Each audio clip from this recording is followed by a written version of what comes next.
اعوذ باللہ من الشیطان الرجیم بسم اللہ الرحمن الرحیم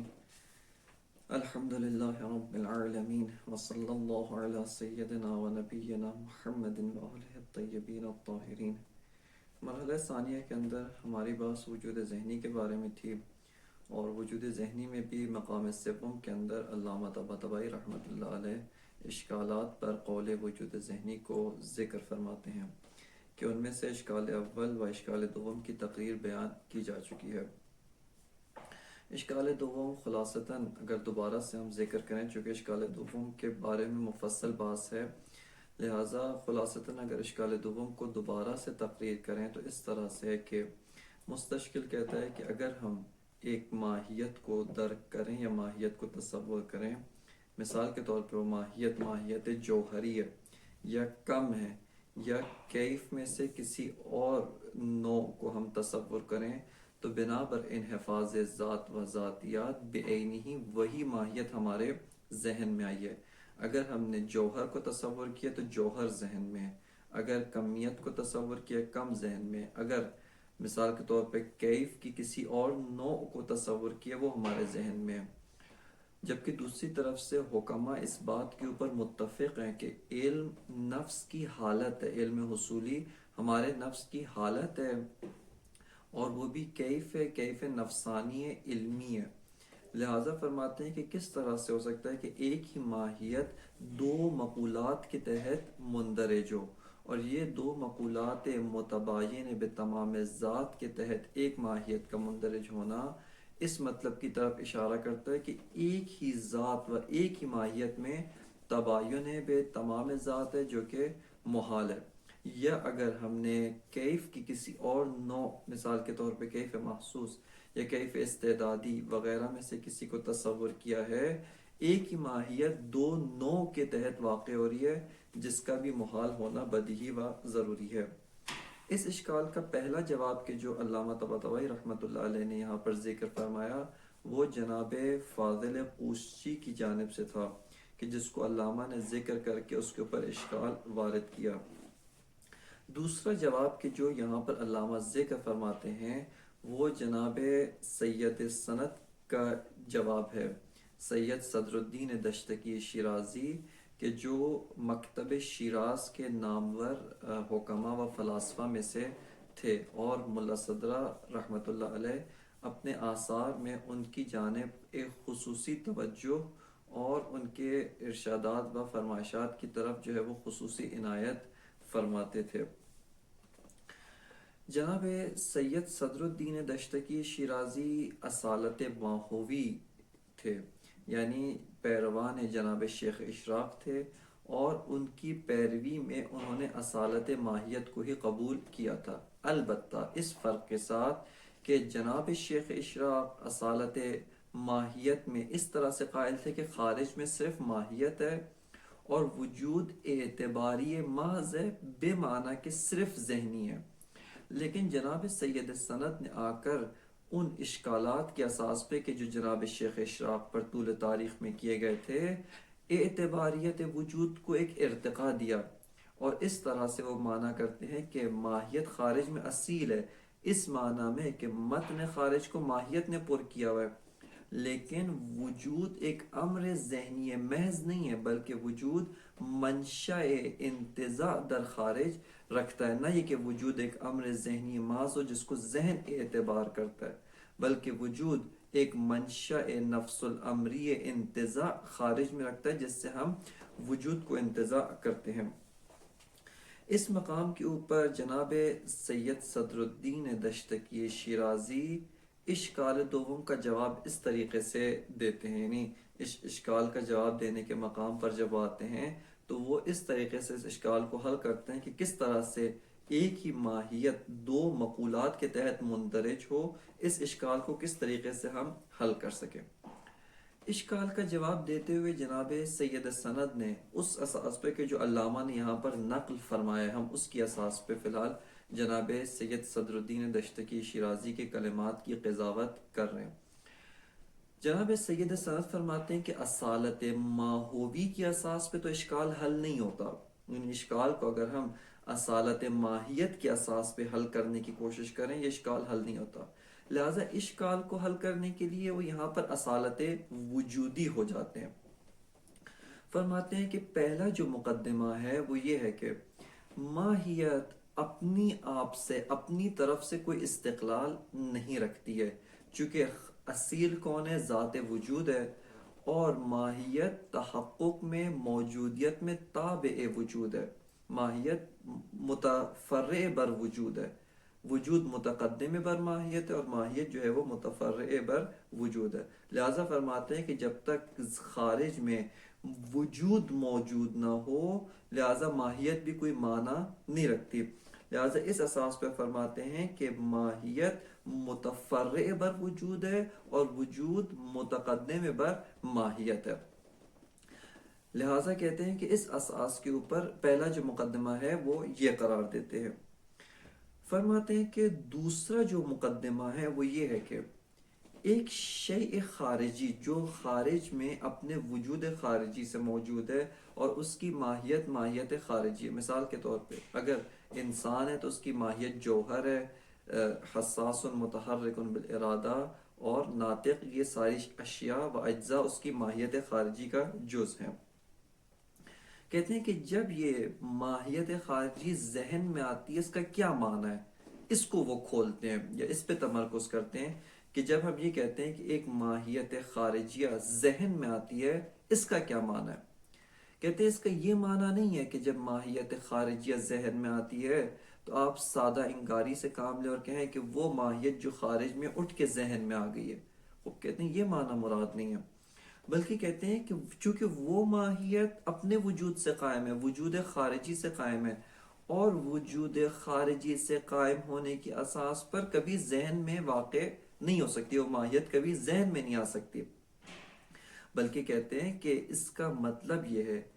جب کہتے ہیں ماہیت ذہن میں آتی ہے، کہتے ہیں اس کا مطلب یہ کہ وہ ماہیت جو خارج میں ہے، ہمارا ذہن و ہماری عقل جب اس کے مقابل میں قرار پاتی ہے، ہماری عقل اس سے ماہیت کو انتزاع کرتی ہے،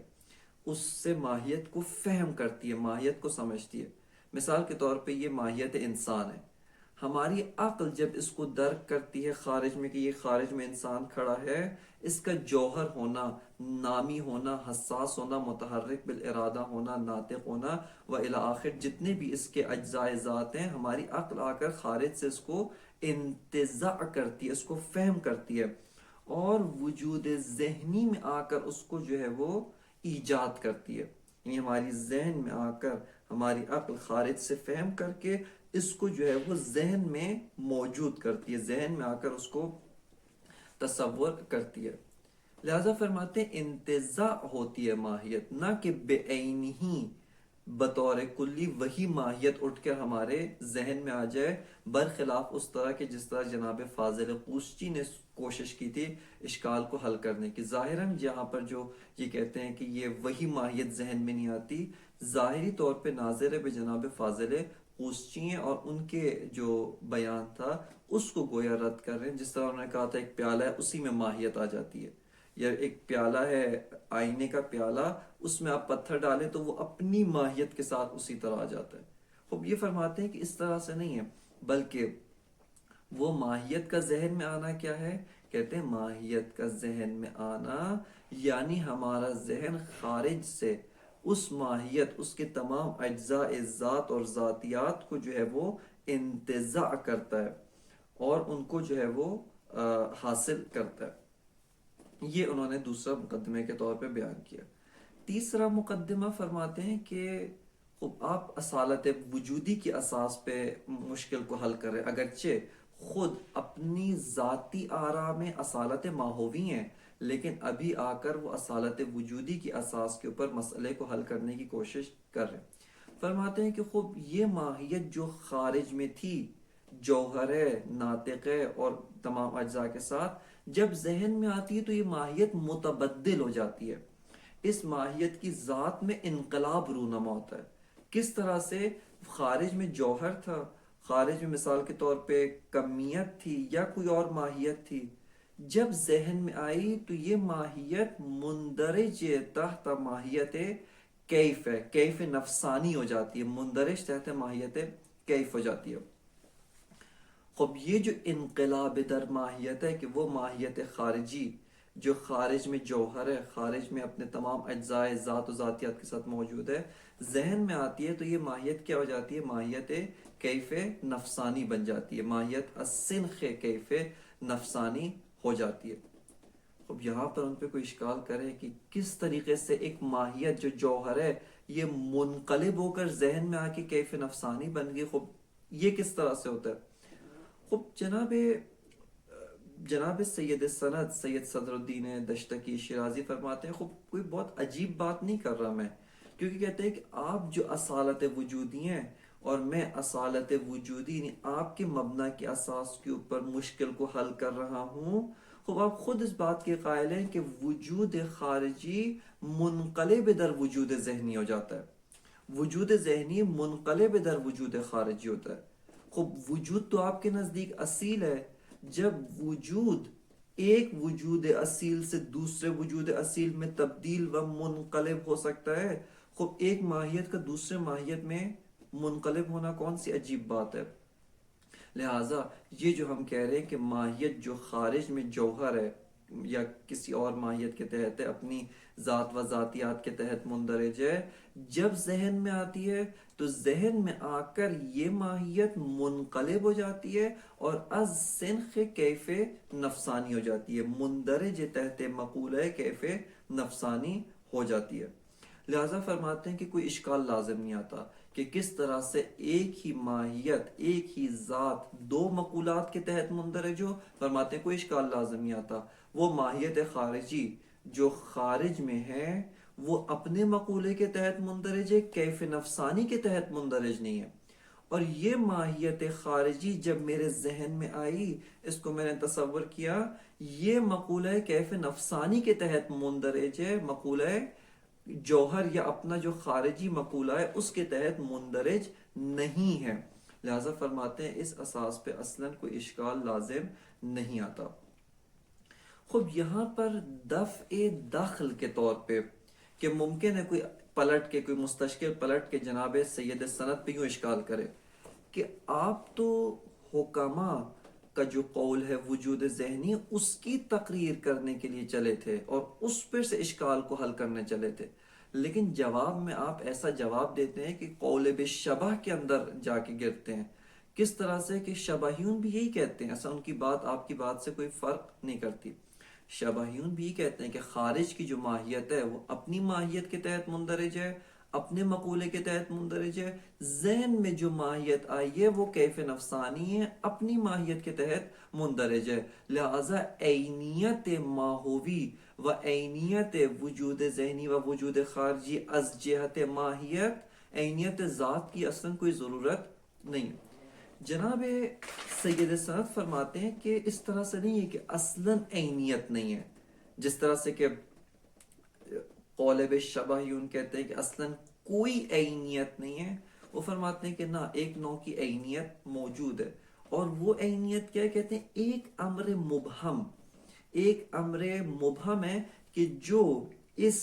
کیف نفسانی جو ہمارے نفس میں موجود ہے اور ماہیت خارجی جو خارج میں موجود ہے، ان دونوں کے مابین ایک امر مبہم موجود ہے جس میں یہ دونوں شریک ہیں، اور وہ امر مبہم عینیت ماہیت خارجی با ماہیت ذہنی کو تامین کرتا ہے۔ فرماتے ہیں کہ بہت سادہ سی بات ہے، مثال کے طور پہ کہتے ہیں کہ آپ مثال لیں کہ کس طرح سے آپ کہتے ہیں کہ ایک پودا ہے یا بیج ہے، بیج اس کو آپ نے زمین میں بویا، بونے کے بعد کچھ عرصے بعد یہ درخت بن گیا۔ خب وہ بیج تو ختم ہو گیا، اب درخت ہے، آپ کیسے کہتے ہیں کہ یہی بیج درخت بنا یا یہ جو درخت ہے اسی بیج کا نتیجہ ہے؟ لہٰذا یہ جو امر بالقوہ و امر بالفعل میں کیا چیز ہے جو باعث اشتراک ہے، جو باعث عینیت ہے؟ یعنی کون سی چیز ایسی ہے جو یہاں پر ان دو مختلف ماہیات و ان دو مختلف امور میں ایک عینیت کا منشا بنتی ہے؟ وہ کہتے ہیں مادہ اولا، حیولہ اولا، کہ جو حیول اولا کہ اس کی بات مفصل آئے گی، صرف ان کا قول یہاں پر سمجھنے کی خاطر اس حد تک جاننا ضروری کہ حیول اولا جس کے اوپر ایک کے بعد ایک صورتیں آتی ہیں، ایک کے بعد ایک صور اس کے اوپر عارض ہوتی ہے، فرماتے ہیں کہ یہ حیول اولا مشترک ہے اس بیچ میں کہ جو درخت بالقوہ ہے وہ اس درخت بالفعل میں، لہذا فرماتے ہیں اس حیول اولا کے ذریعے ان دونوں کی عینیت و ان دونوں میں جو امر اشتراکی ہے وہ تامین ہوتا ہے۔ لہذا اسی طرح سے وجود ذہنی و وجود خارجی اگرچہ دو الگ الگ ماہیات ہیں، عینیت نہیں ہے، لیکن ایک جہت سے میں عینیت درست کرتا ہوں، اور وہ کون سی جہت ہے؟ ایک ذات مبہم، ایک امر مبہم یہاں پر موجود ہے کہ جو ذات مبہم و امر مبہم ان دو ماہیات مختلفہ میں مشترک ہے، اور وہ ان دونوں میں عینیت کا سبب بنتا ہے۔ لہذا فرماتے ہیں کہ اصلاً کوئی اشکال لازم نہیں آتا، اجتماع مقولتین در ذات واحد یا اجتماع نوعین در ذات واحد، یہ اشکال اصلاً یہاں پر لازم نہیں آتا ہے۔ علامہ طباطبائی رحمۃ اللہ علیہ ان کا جو جواب ہے اس کے اوپر دو اشکال بیان فرماتے ہیں۔ ایک اشکال علامہ فرماتے ہیں کہ اصلاً دو چندین جہات سے آپ کا جو ہے وہ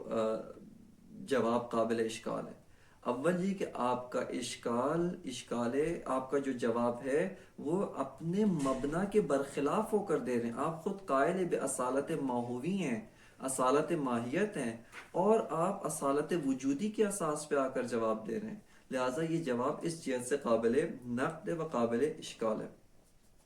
ثانیاً علامہ فرماتے ہیں کہ جتنی آپ نے توضیح دی ہے، جتنی آپ نے وضاحت دی ہے، یہ قول بالشبہ سے کوئی مختلف نہیں ہے۔ شبحیون بھی یہی بات کہتے ہیں کہ یہ جو ماہیت خارجی ہے جو اپنے مقولے کے تحت ہے، اور اس کی شبح جو میرے ذہن میں اس کی شبیہ، یہ نہیں کہتے مکمل متباین ہے، وہ خود تو نہیں کہتے، اگرچہ جب ہم ان پر اشکال کرتے ہیں، اس مسئلے کو کھولتے ہیں، تو کسی جہت سے عینیت نظر نہیں آتی، کسی جہت سے کوئی جزء مشترک موجود نہیں ہے جب ہم اس کی تجزیہ و تحلیل کرتے ہیں، لیکن وہ خود تو کبھی بھی اپنے منہ سے یہ نہیں کہتے کہ ان دونوں میں مکمل مغایرت ہے، بلکہ کہتے ہیں کہ ایک جہت سے ان کے درمیان ایک مشابہت پائی جاتی ہے۔ فرماتے ہیں آپ نے جو قول اختیار کیا ہے، آپ نے جو جواب دیا ہے، شبہیون سے بڑھ کر کوئی جواب نہیں دیا، بلکہ آپ کا جواب وہی سطح شبہیون پر ہی ہے، اور وہ جو اشکالات ہم نے قول بالشبہ پہ کیے تھے کہ سفسطہ لازم آتا ہے، وہی سارے اشکالات آپ کے اوپر بھی وارد ہوتے ہیں۔ بس علامہ فرماتے ہیں وَمِنْهَا مَا أَنْ بَعْضِ الْقَائِلِينَ بِأَصَالَةِ الْمَاهِيَّةِ، فرماتے ہیں کہ دوسرا جواب ان کی طرف سے، ان لوگوں کی طرف سے کہ جو قائل بِأَصَالَةِ ماہیت ہے، فرماتے ہیں ان الصورة الحاصلة في الذهن منسلخة عن ماہیتها الخارجیة ومنقلبة إلى كيف، یہ مختصر سا جواب ان کا ہے۔ وہ کیا فرماتے ہیں کہ وہ جو صورت حاصلہ فی الذہن ہے، صورت سمجھ ماہیت کے جو ذہن میں آئی ہے، وہ تصور ماہیت جب ہم نے کیا، وہ ماہیت کی جب ذہن میں آئی ہے، اپنی ماہیت خارجی سے منسلخ ہو جاتی ہے، اس سے اکھڑ جاتی ہے، اس سے نکل آتی ہے، اور منقلب ماہیت کیف ہے۔ اگر ماہیت خارجی جوہر ہے، اس سے منقلب ہو کر، اس سے تبدیل ہو کر کیف میں تبدیل ہو جاتی ہے۔ اگر ماہیت خارجی مثال کے طور پہ کمیت ہے، اس سے منسلخ ہو کر کیف نفسانی میں تبدیل ہو جاتی ہے۔ لہذا فرماتے ہیں ان الصورۃ الحاصلۃ فی الذہن منسلخۃ عن ماہیتها الخارجیۃ ومنقلبۃ الی کیف، کہتے ہیں کہ جو ماہیت خارجی ہے اس سے وہ منسلخ ہے، یعنی صورت ذہنی اس سے منسلخ ہو جاتی ہے، اور منقلب در کیف، انقلاب در ماہیت رونما ہوتا ہے۔ بیان و ذالک، مقدمہ اولا کیا فرماتے ان موجودیت الماہیت متقدمۃ علی نفسها فمع قطع النظر عن الوجود لا ماہیت اصلا، فرماتے ہیں کہ جو موجودیت ماہیت ہے، اس سے واضح ہو رہا ہے کہ خود اگرچہ قائل باصالت ماہیت ہیں، لیکن اشکال کا جواب اصالت ماہیت کے اساس پہ نہیں دے پاتے ہیں، چونکہ اصل اشکال کا جواب بنتا ہی نہیں ہے، لہٰذا اشکال کا جواب دینے کے لیے اصالت وجودی ہو گئے۔ فرماتے ہیں کہ جو ماہیت کی موجودیت یعنی ماہیت کا جو وجود ہے وہ متقدم بر خود ماہیت یعنی خارج میں اصل در موجودیت وجود ہے، اصیل وجود ہے، ماہیت تابع وجود ہے۔ فرماتے ان موجودیت الماہیت متقدمت علی نفسها یعنی متقدم بر خود ماہیت ہے، فما قطع النظر عن الوجود لا ماہیت اصلا، خب جب وجود سے قطع نظر کریں تو خارج میں کوئی ماہیت بھی موجود نہیں۔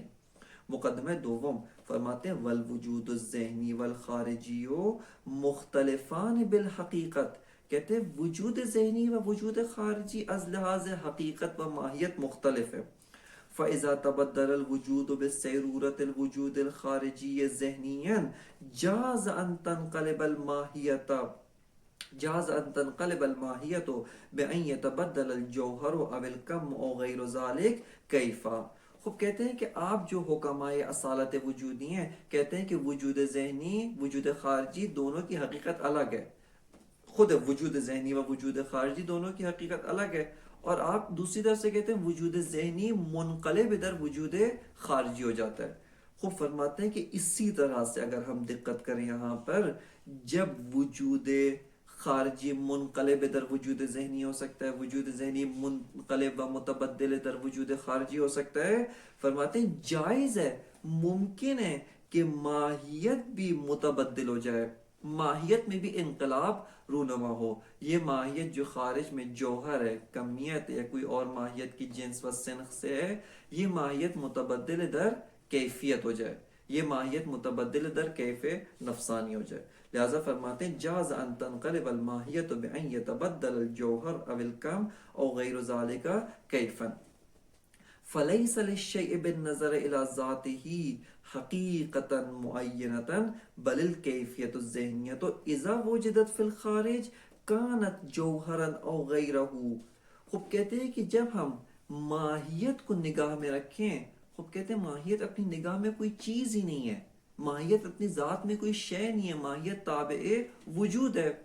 یہی ماہیت جب وجود خارجی سے موجود ہو جائے وہی جوہر ہو جائے گی، وہی اپنی خارجی جو ماہیت ہے، مثال کے طور پہ کمیت ہے یا کوئی اور مقولے کے تحت ہے، وہی ماہیت ہو جائے گی۔ لیکن یہی ماہیت جب وجود ذہنی سے موجود ہو اس صورت میں یہ کیف ہو جائے گی۔ بس فرماتے ہیں کہ فلیس للشیء بالنظر الی ذاتہ حقیقتا معینتا حقیقت معینت، فرماتے ہیں کہ اس شے کی نسبت، اس شے کی جو ذات ہے، اپنی ذات کی جہت سے وہ کوئی مقولہ نہیں رکھتی، وہ شے کوئی ماہیت کے تحت نہیں ہے، بلکہ اگر وجود خارجی ہو اس کے تحت مندرج ہوگی جو ماہیت خارجی کا تقاضا ہے، اگر وجود ذہنی ہو اس وجود ذہنی کی جو ماہیت کا تقاضا ہے اس کے تحت مندرج ہو جائے گی۔ بس فرماتے ہیں کہ بل الکیفیت الذہنیہ، تو کہتے ہیں کہ کیف ذہنی یعنی کیف نفسانی اذا وجدت فی الخارج جب خارج میں موجود ہو، فرماتے ہیں کانت جوہرا او غیرہ وہ جوہر ہو جائے گی یا غیر از جوہر جو بھی ماہیت ہے اس میں تبدیل ہو جائے گی۔ والجوہر الخارجی اذا وجد فی الذہن کانا کیفا نفسانیہ، اور جوہر ذہنی جب جوہر خارجی جب ذہن میں موجود ہو وہ کیف نفسانی میں متبدل ہو جاتا ہے۔ بس دقت کریں ان کے نزدیک یہ جو ماہیت ہے اپنی ذات و ماہیت کی لحاظ سے کسی بھی مقولے کے تحت مندرج نہیں ہے، بلکہ جو وجود ہے اس کا اگر وجود خارجی ہے اس لحاظ سے مقولہ ہے، اگر وجود ذہنی ہے تو اس لحاظ سے اس کا مقولہ ہے۔ خوب فرماتے ہیں اما مباینۃ الماہیت الذہنیت للخارجیت ما ان المدعا حصول الاشیاء بانفسها فی الذہن وهو یستدعی اصلا مشترکا بینہما، فرماتے ہیں فیکفی فی تصوره ان یصور العقل امرا مبہما مشترکا بینہما۔ خوب کہتے ہیں کہ مدعا کیا تھا، یہاں پر وہ دفع داخل مقدر کا جواب دے رہے کہ آپ تو حکما جو یہ قائل ہے کہ وجود خارجی اور وجود ذہنی کی ماہیت ایک ہے، ان کے اوپر جو اشکال کیا گیا اس کی توجیح کرنے کے لیے، وہ اس کا جواب دینے کے لیے چلے، جبکہ آپ نے بات تو کوئی اور کی ہے۔ فرماتے ہیں کہ یہ جو مباینت ماہیت ذہنی با ماہیت خارجیہ ہے ان میں تباین ہے، ماہیت خارجی وہی جوہر ہے، ماہیت ذہنی وہی کیف نفسانی ہے، لیکن فرماتے ہیں کہ حکما کی بات کو ہم کس طرح سے درست کرتے ہیں؟ ما ان المدعا حصول الاشیاء بانفسها فی الذہن وہو یستدعی اصلا مشترکا بینہما. فرماتے ہیں کہ اس کا لازمہ کیا ہے؟ یہ جو دو ماہیات متباین ہیں ان میں ایک امر مشترک مبہم ہے جس کو ہم نہیں جانتے، ہے مبہم. نہ وہ شے نہ بعینی جوہر ہے نہ بعینی کیف ہے، بلکہ ایک امر مبہم ہے جو اس میں بھی موجود ہے اور اس میں بھی موجود ہے. اور ان دو ماہیات متباینہ میں وجہ اشتراک و وجہ، ان دونوں میں ایک جہت سے وجہ حکایت کا بھی سبب وہی بنتا ہے. لہذا فرماتے ہیں فیکفی فی تصویر ہی، کہتے ہیں کہ اس اصل مشترک و مبہم کی تصویر کے لیے کافی ہے کہ ان یصور العقل امرا مبہما مشترکا بینہما، کہ عقل ان دونوں ماہیات متباینہ کے درمیان ایک امر مشترک مبہم کو تصور کرے. یصحح بہ ان ما فی الذہن هو الذی فی الخارج، کہتے ہیں کہ وہ امر مشترک مبہم مصحح ہے، وہ مبرر بنتا ہے کہ ہم یہ کہہ سکیں یہ جو میرے ذہن میں موجود ہے وہی امر خارجی ہے، اور وہ جو خارج میں موجود ہے جب ذہن میں آتا ہے یہی کیف نفسانی بن جاتا ہے. لہذا فرماتے ہیں کہ وہ امر مبہم مشترک جو ان دونوں میں مشترک ہے وہ اس بات کا مصحح ہے کہ یہ جو خارج میں ہے بعینی اس کا وجود ذہنی یہ بنتا ہے، اور یہ جو وجود ذہنی کی شکل میں ہے یہ امر مبہم کی وجہ سے چونکہ ارتباط برقرار ہے یہ اس بات کو تامین کرتا ہے کہ جو ذہن میں وہی بعینی خارج میں ہے. بس فرماتے ہیں یصحح بہ ان ما فی الذہن هو الذی فی الخارج کما یصور المادۃ المشترکۃ بین الکائن والفاسد المادیین. فرماتے ہیں جس طرح سے عقل دو کائن و فاسد، کون و فساد یعنی کون و فساد کی شکل میں عقل کس طرح سے آتی ہے، ان دونوں میں ایک امر مشترک جو مادہ اولا وحی اولا ہے اس کو موضوع قرار دیتی ہے اور اس کی وجہ سے ان دونوں میں ارتباط برقرار کرتی ہے. کیسے آپ کہہ سکتے ہیں کہ یہ بیج جو فاسد ہو گیا اور اس کی جگہ پہ درخت آ گیا ہے،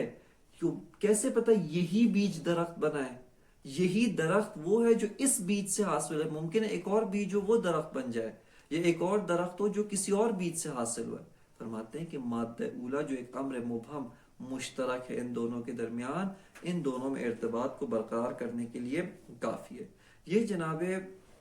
سید صدر الدین دشتقی شیرازی کا جواب کہ جس کے اوپر علامہ طباطبائی رحمۃ اللہ علیہ اشکال فرماتے ہیں. وفیہ اولا،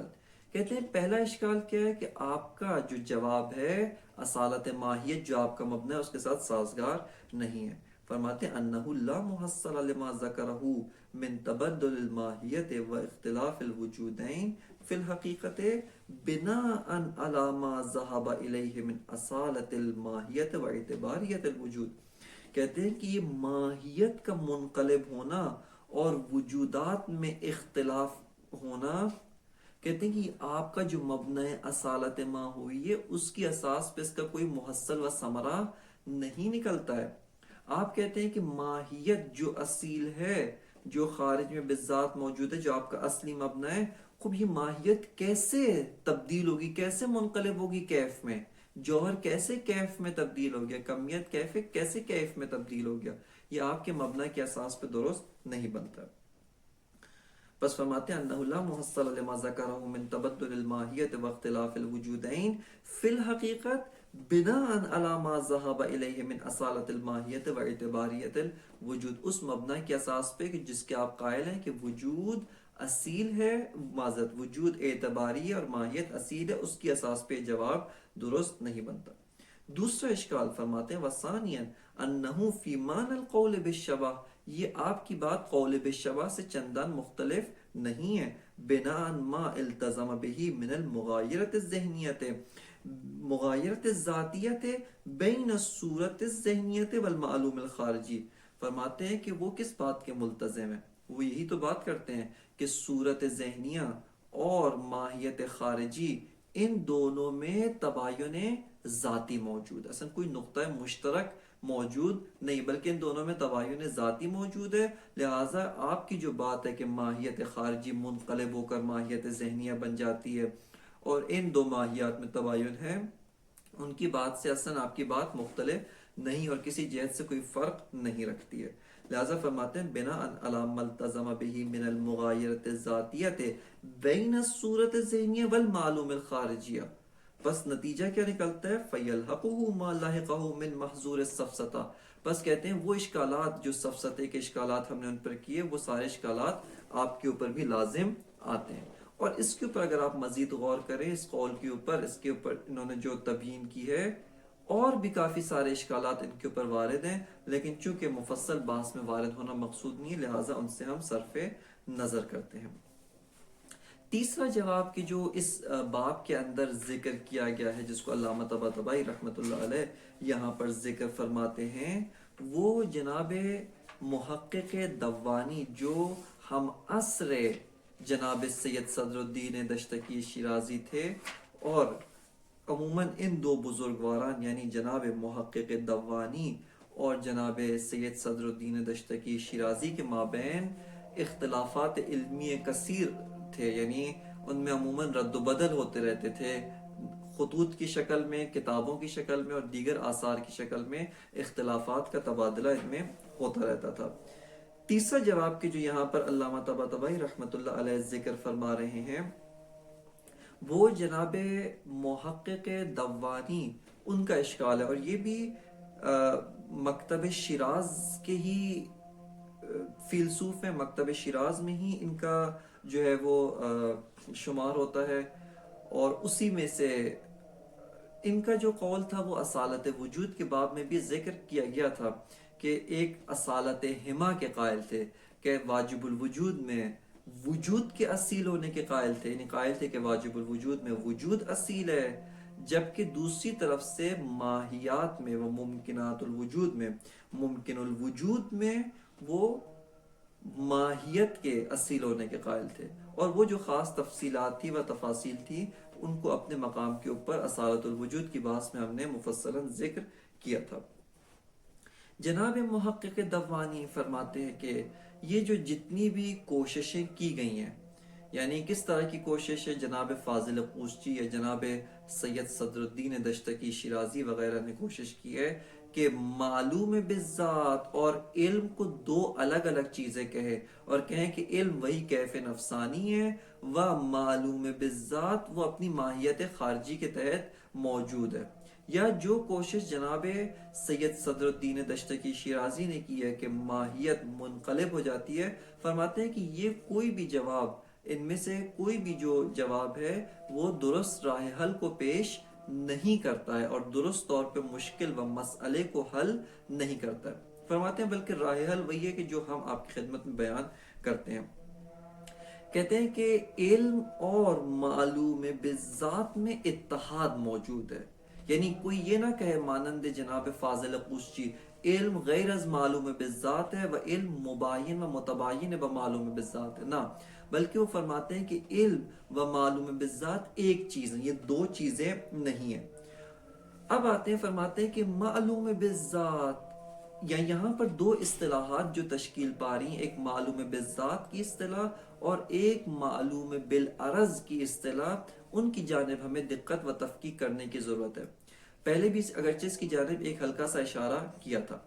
معلوم بالذات وہ صورت ذہنی ہے، وہ ماہیت ذہنی ہے کہ جو میرے ذہن میں حاصل ہے یا عالم کے ذہن میں حاصل ہوتی ہے، اور اس صورت ذہنیہ کے متعلق علم ہوتا ہے، یعنی عالم چونکہ حضوراً اس صورت ذہنیہ کو اپنے نفس میں رکھتا ہے، لہٰذا اس کا جو علم ہے وہ اس صورت ذہنیہ کے متعلق ہوتا ہے اولاً و بالذات. لہٰذا فرماتے ہیں کہ اس کو معلوم بالذات کہا جاتا ہے. جبکہ شیء خارجی، مثال کے طور پہ کتاب خارجی، یہ میز خارجی، یہ کوئی بھی شیء خارجی، انسان خارجی، وہ تو براہ راست میرے علم کے متعلق نہیں ہوتا، وہ خارج میں کھڑا ہے، میں براہ راست اس کا علم نہیں رکھتا، بلکہ اس صورت ذہنیہ کے ذریعے سے اس کا علم رکھتا ہوں. لہٰذا اولاً و بالذات یہ صورت ذہنیہ معلوم نفس ہے، و اس صورت ذہنیہ کے ذریعے سے وہ شیء خارجی معلوم برائے نفس ہوتی ہے، نفس کو اس کا علم حاصل ہوتا ہے. لہٰذا فرماتے ہیں کہ یہ جو صورت ذہنیہ ہے یہ معلوم بالذات ہے، اور وہ جو شیء خارجی ہے، وہ جو اشیاء خارجی ہیں، وہ معلوم بالعرض ہے۔ معلوم بالعرض تو اصلا بات سے خارج ہے، وہ تو ہمارا مورد نظر نہیں ہے، وہ مد نظر نہیں، بلکہ فرماتے ہیں کہ علم و معلوم بالذات ایک ہی شے ہیں، یہ دو شے نہیں ہیں۔ یہ پہلا مقدمہ۔ لہذا فرماتے ہیں کہ یہ جو جنہوں نے آ کر علم اور معلوم بالذات میں تفکیک کرنے کے ذریعے سے جواب دینے کی کوشش کی ہے، فرماتے ہیں ان لوگوں کا جواب جو ہے درست نہیں ہے، اور ان کا جواب جو ہے اس پہ اساسی طور پہ یہ مباینت علم و معلوم بالذات کا جو اشکال ہے وہ وارد ہوتا ہے۔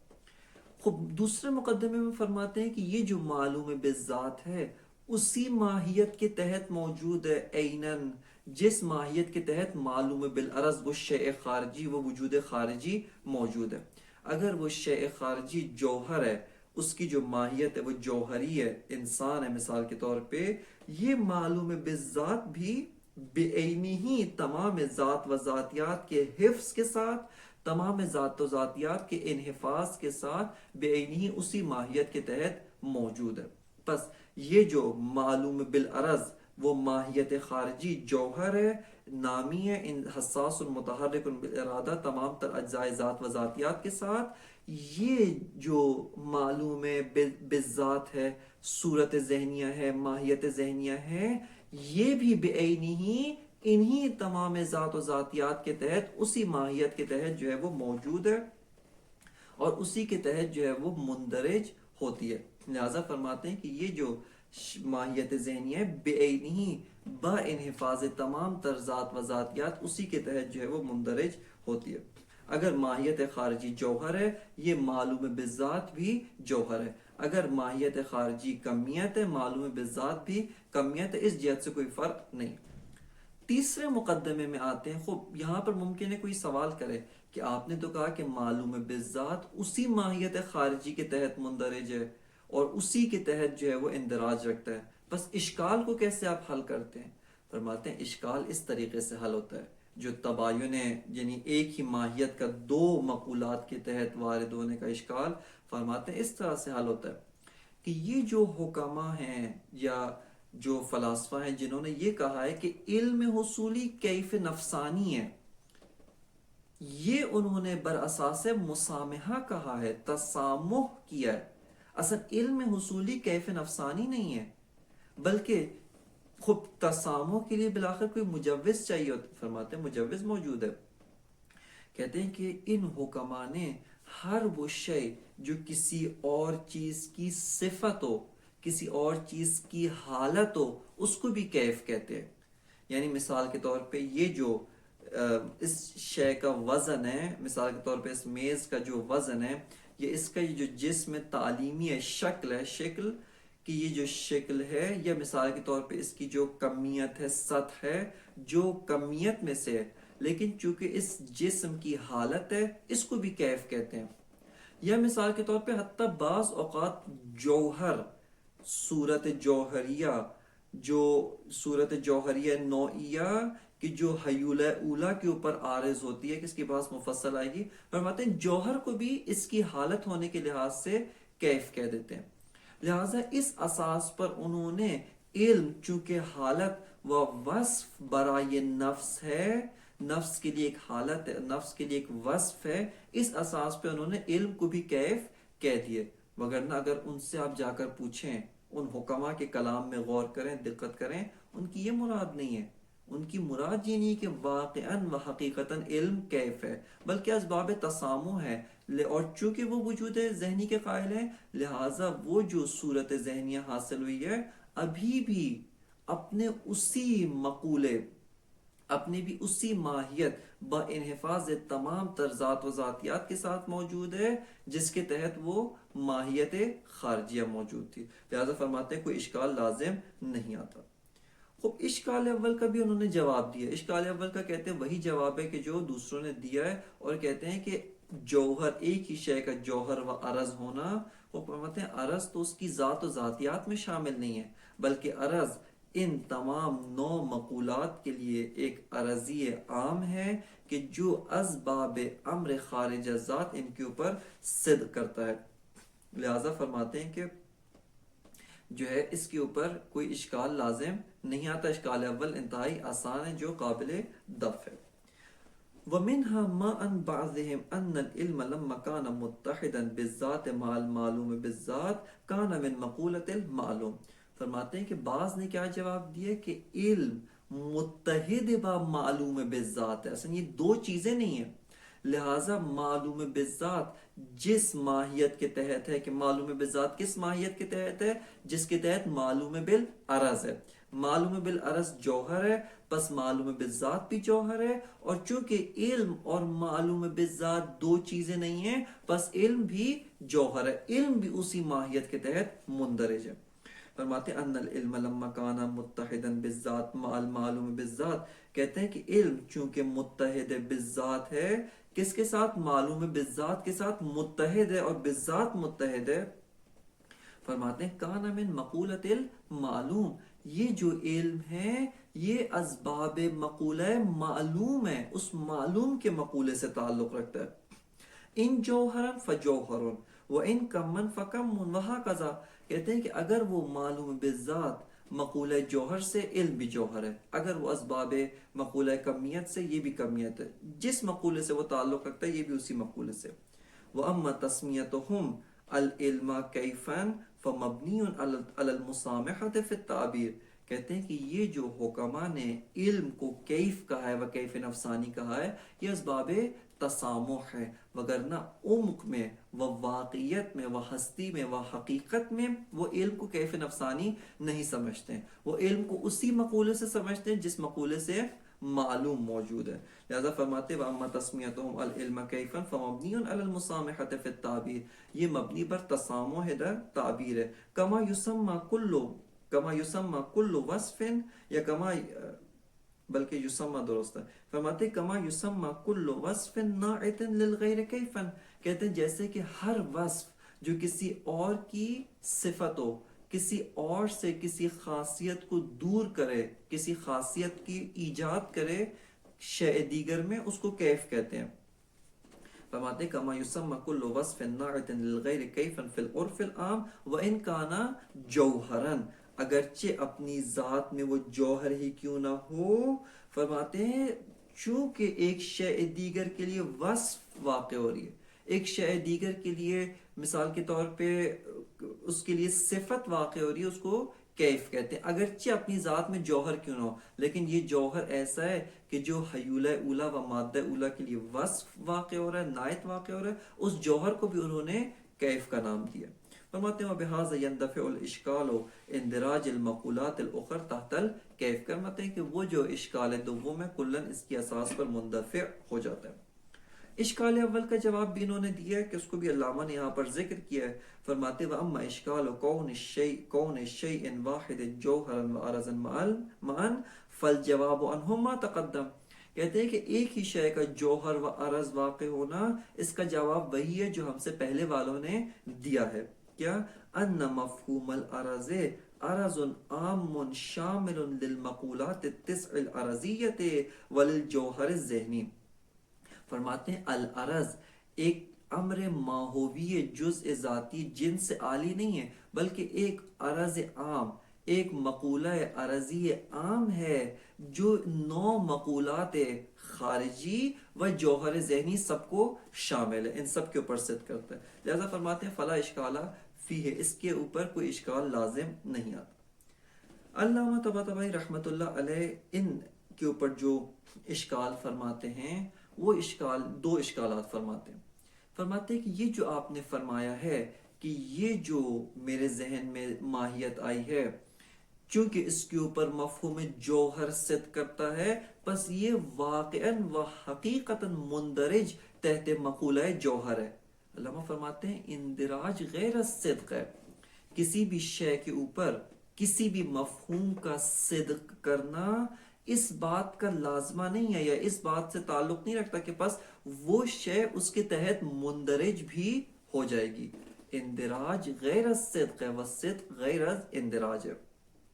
صدق اور اندراج دونوں کے اپنے الگ الگ قواعد ہیں. علامہ فرماتے ہیں کہ اندراج محض ایک مفہوم کا ایک ماہیت کے اوپر صدق کرنا یہ موجب اندراج نہیں بنتا ہے۔ لہٰذا اگر ہم یہ کہتے ہیں کہ یہ جو معلوم بالذات ہے، یہ جو علم ہے، اس کے اوپر جوہر صدق کرتا ہے، بس آیا یہ واقعاً مندرج تحت جوہر ہے؟ نہ، مندرج تحت جوہر ہونا لازم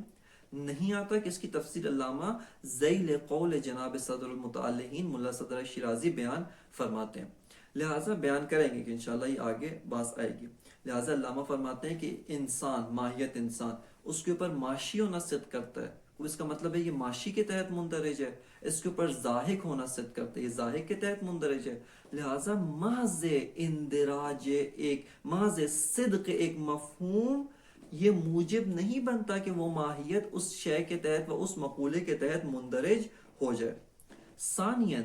یہ جو آپ نے کہا ہے کہ حکماء نے علم کو جو کیف کہا ہے اسباب مجاز ہے، خب مجاز نہیں ہے، حکماء واقعاً و حقیقتاً علم کو کیف نفسانی مانتے ہیں اور علم کے کیف نفسانی ہونے کے معتقد ہیں۔ لہٰذا علامہ فرماتے ہیں کہ یہ جو آپ کا جواب ہے یہ راہ حل نہیں ہے۔ وفیہ ان مجرد الصدق مفہوم مقولۃ من المقولات علی شیء لا یوجب اندراجہ تحتہا، فرماتے ہیں کہ ایک مفہوم مقولہ یعنی مفہوم جوہر، اس جوہر ذہنی کے اوپر صدق کرنا یہ موجب نہیں بنتا کہ یہ جو ذہن میں میرے جوہر ہے یہ واقعا مندرج تحت جوہر ہو جائے۔ صرف اور صرف صدق، ایک مفہوم کا صدق کرنا موجب نہیں بنتا کہ یہ ماہیت اس مفہوم کے تحت واقعا مندرج ہو جائے۔ فرماتے ان مجرد الصدق مفہوم مقولۃ من المقولات علی شیء لا یوجب اندراجہ تحتہا، یہ موجب نہیں بنتا کہ وہ جو شیء ہے، وہ جو ماہیت ہے، اس مقولے کے تحت مندرج ہو جائے۔ کما ستجیء الاشارۃ الیہ، کہتے ہیں ابھی اس کی طرف اشارہ عن قریب آنے والا ہے۔ اعلیٰ دوسرا اشکال ان کلامہم صریح فی کون العلم الحصولی کیف نفسانیا داخلا تحت مقولۃ الکیف حقیقتا من غیر مسامحۃ، فرماتے ہیں دوسری طرف سے حکماء جب کہتے ہیں کہ علم حصولی واقعاً و حقیقتاً کیف نفسانی ہے، کوئی تسامح نہیں کرتے، وہ واقعاً کہتے ہیں کہ علم کیف ہے، اس کے اوپر کیف کی تعریف صدق کرتی ہے، عرض ہے جو لا تقبل النسبت ولا القسمت بالذات، جو نسبت اور تقسیم کو بالذات قبول نہیں کرتا، وہ واقعاً علم کو کیف نفسانی کہتے ہیں، نہ کہ اسباب تسامح و اسباب مسامحہ علم کو کیف نفسانی کہہ رہے ہو، نہ بلکہ واقعاً و حقیقتاً علم کو کیف نفسانی سمجھتے ہیں۔ لہٰذا یہ جو آپ نے کوشش کی ہے کہ علم کو کیف نفسانی کا قرار دیا جانے کو اسباب تسامح قرار دے کر اشکال کو حل کریں، یہ کسی مشکل کا حل جو ہے نہیں بنتا۔ اس کے بعد علامہ طباطبائی رحمۃ اللہ علیہ جناب صدر المتعلقین جناب ملا صدر شیرازی کا جو جواب ہے اس مسئلے کے حل میں، اس میں وارد ہوتے ہیں اور فرماتے ہیں کہ حق مطلب و حقیقت مطلب جناب ملا صدرہ نے ادا کیا ہے، اور انہوں نے اس مسئلے کو اساس سے و ریشے سے جو ہے وہ حل کیا کہ انشاءاللہ درس بعدی کے اندر اس جواب کی جانب توجہ کریں گے۔ وصلی اللہ علی سیدنا و نبینا محمد و آلہ الطیبین